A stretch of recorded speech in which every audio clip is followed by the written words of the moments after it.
ఇప్పుడే జీ5 app download చేయండి. చూడండి మీ ఫేవరెట్ టీవీ షోస్ ఎప్పుడైనా ఎక్కడైనా. అందరి ముగ్గుల కన్నా మీ పెద్ద చెల్లి శ్రీవల్లేసిన ముగ్గే బాగుంది. ఆ ఎత్తు వల్ల పాడైంది కానీ లేదంటే తనే గెలిచేది.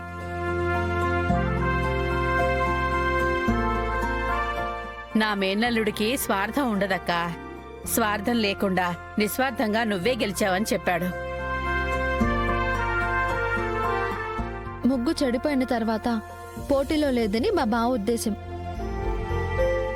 శ్రీవల్లి ముగ్గు తర్వాత నువ్వేసిన ముగ్గే బాగున్నప్పుడు ఈ బహుమతి నీకు అందించి అభినందిస్తున్నాడు. మీరు సూపర్ అండి గంగాధరం గారు. ఎల్లమ్మవ ముగ్గేసి గెలిస్తే మీరు ఆ ఎద్దు బారి నుండి కాపాడి అందరి కళ్ళల్లో ఆనందం నింపారు.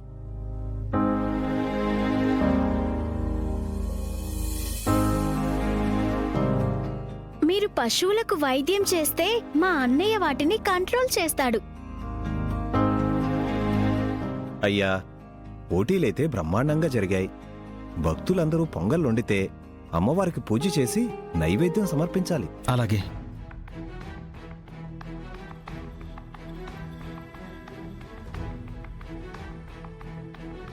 చా, ప్లాన్ అంతా పాడైపోయింది. నేననుకున్నది కూడా అవ్వలేదబ్బోడా. నువ్వేమనుకున్నావు నాన్న? నువ్వేమనుకున్నావు ముందే చెప్పు. శ్రీవల్లి వేసిన ముగ్గు మధ్యలో గొబ్బెమ్మని పెట్టించాను. పేడను పెట్టిస్తే గంగపేడ విరగడైపోద్దనుకున్నావా? అది కాదు నాన్న, గొబ్బెమ్మలో టైం బాంబ్ పెట్టాను.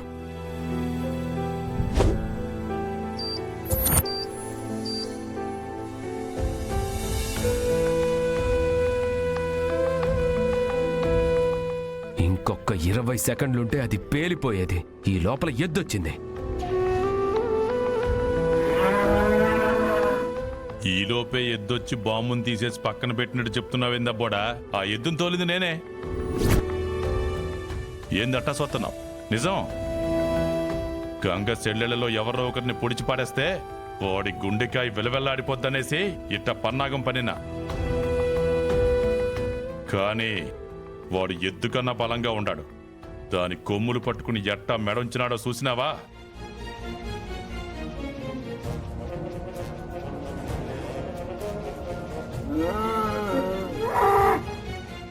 అబ్బా, ఎంత పని చేసావు నాన్న. మెచ్చుకుంటావనుకుంటే గింజుకుంటావేందబ్బోడా? నువ్వు ఎద్దుని వదిలినందుకే అదొచ్చి శ్రీవల్లి ముగ్గుని చెరిపేసింది. ముగ్గుపోతే పోయింది. ముగ్గు గురించి కాదు, గంగ బలానికి ఎద్దు వెనకడుగేస్తూ వృషభ పంచకాన్ని వదిలేసింది. అంటే ఒంటికి పోయింది నాన్న.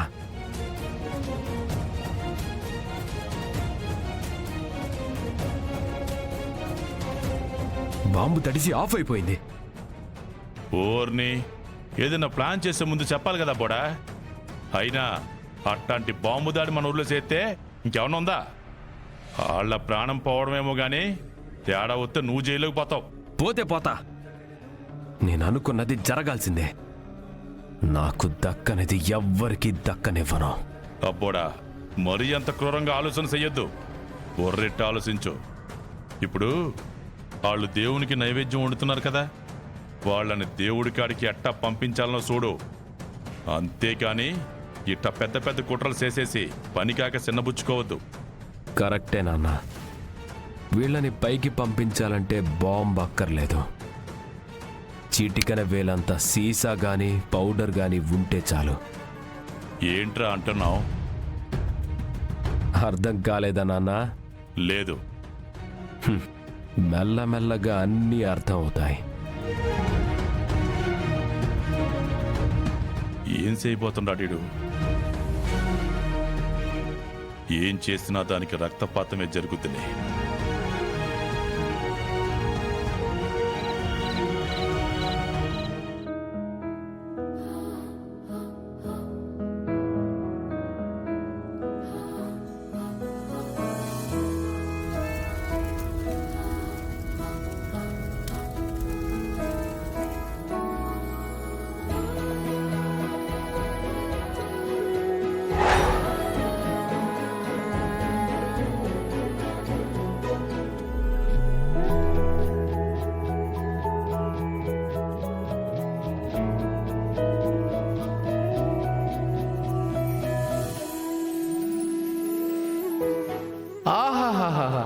అద్భుతం. చూడ్డానికి ఎంత చూడముచ్చటగా ఉంది. చూడ్డానికే ఇంత అందంగా ఉంటే నైవేద్యం రుచి మహా అద్భుతంగా ఉంటుంది. అప్పుడే తినకూడదు. దేవుడికి నైవేద్యం పెట్టాక ప్రసాదంలా తినాలి. గంగన్న, మీ చెల్లెళ్ళు హోటల్ పెట్టి నలుగురికి టిఫిన్ పెట్టారు కానీ ఇవాళ ప్రసాదం పంచుతారు. అదిరిపోద్ది. పంతులు గారితో పూజ నిష్టగా చేయించండి. ఇందాక అపశృతి చేయబట్టే అలా జరిగింది. అమ్మవారి నైవేద్యం విషయంలో మాత్రం అలా చేయకూడదు. అంతా మంచే జరుగుతుంది వరదరాజులు గారు. మూగజీవి తెలియక తాడు తెంచుకుని అలా వచ్చేసింది. మనుషులే మనసులో ఏదైనా పెట్టుకుని కీడు చేస్తారు కానీ జంతువులు ఏం చేస్తాయి పెదనాన్న? వాటికి మాటలొచ్చి మనమే మూగబోయి ఉంటే బాగుండేది కదా. ఏంటి? అంటే మూగ ప్రేమికుల్లా ఉండొచ్చు కదా. అక్క, ఈయన గారి మాటలతో కవితలు కూడా రాసేస్తున్నారు.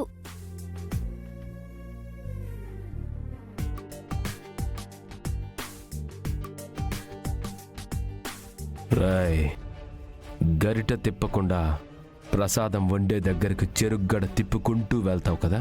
అవును సార్. అదిటివ్వు.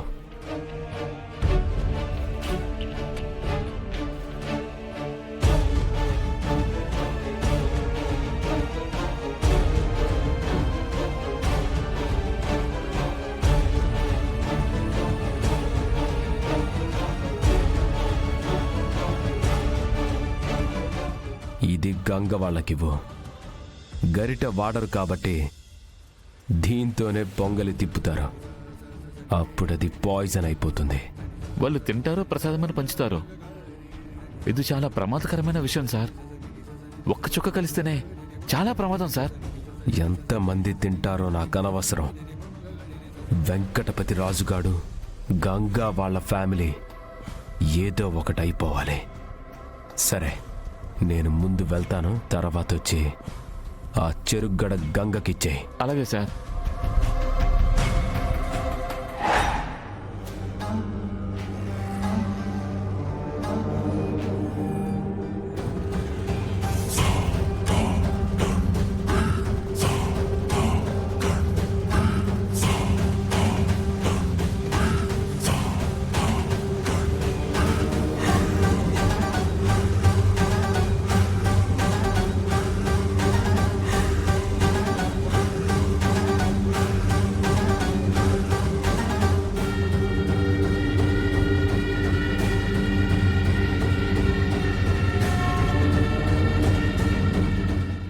జీ5 యాప్ డౌన్లోడ్ చేసి అన్ని ఎపిసోడ్స్ పూర్తి ఉచితంగా చూడండి.